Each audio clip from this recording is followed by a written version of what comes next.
thumbs hooked in my pockets and wasn't even looking directly at her. I squinted into the horizon as if watching the flight of a far-off airplane. I approached her the way you'd close in on a limping stray dog, one that might lick your hand with hopeful affection or might lunge, upper lip drawn back to show a mouthful of teeth. I didn't speak until I was almost within arm's reach of her.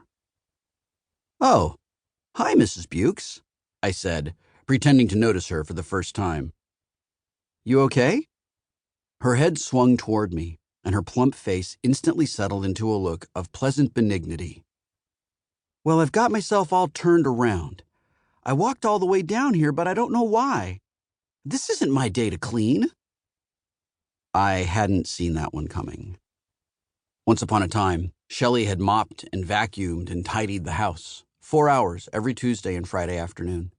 She was already old by then, although she had the brisk, muscular vigor of an Olympic curler.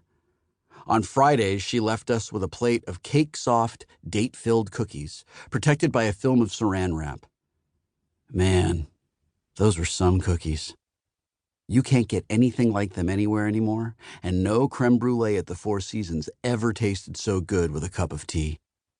But by August 1988, I was just weeks away from beginning high school, and it had been almost half my life since Shelley had cleaned for us on a regular basis. She'd stopped working for us after her triple bypass in 1982, when the doctor told her she ought to take some time to rest herself. She'd been resting ever since. I'd never given it much thought, but if I had, I might have wondered why she ever took the job in the first place. It wasn't like she needed the money. "Mrs. Bukes? Did my dad maybe ask you to come in and help out with Marie?"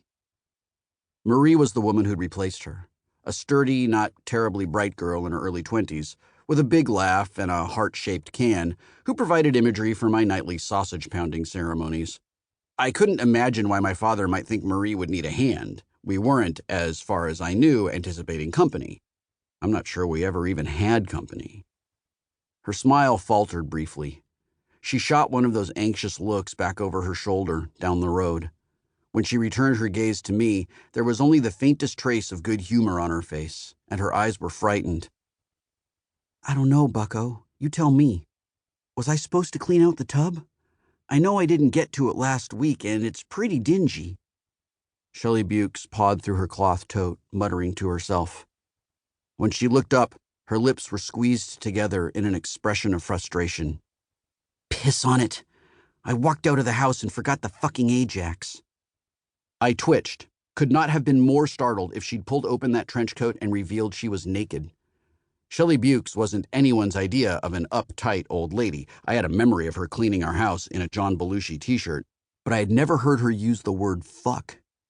Even piss on it was quite a bit saltier than her usual conversational fare. Shelley didn't notice my surprise, just went on to say, "Tell your dad I'll take care of the tub tomorrow. I don't need more than 10 minutes to make it shine like no one ever put their ass in it." Her cloth shoulder bag drooped open. I looked into it and saw a battered, grimy lawn gnome, several empty soda cans, and a single raggedy old sneaker. "I'd better go home," she said suddenly, almost robotically. "The Afrikaner will be wondering where I got to." The Afrikaner was her husband, Lawrence Bukes, who had emigrated from Cape Town before I was born. At 70, Larry Bukes was one of the most powerfully built men I knew, a former weightlifter with the sculpted arms and vein-threaded neck of a circus strongman. Being huge was his primary professional responsibility. He had made his money on a series of gyms he'd opened in the 70s, just as the oiled, mind-boggling mass of Arnold Schwarzenegger was muscling its way into the public consciousness. Larry and Arnie had once both appeared in the same calendar. Larry was February and flexed in the snow wearing nothing but a tight black hammock for his nuts. Arnie was June and stood glistening on the beach, a girl in a bikini perched on each gargantuan arm. Shelley darted a last look over her shoulder and then began to shuffle off, moving in a direction that would take her even farther from her house. The moment she looked away from me, she forgot me. I could see it in the way all expression dropped from her face. Her lips began to move as she whispered quiet questions to herself. "Shelley, hey, I was gonna ask Mr. Bukes about..."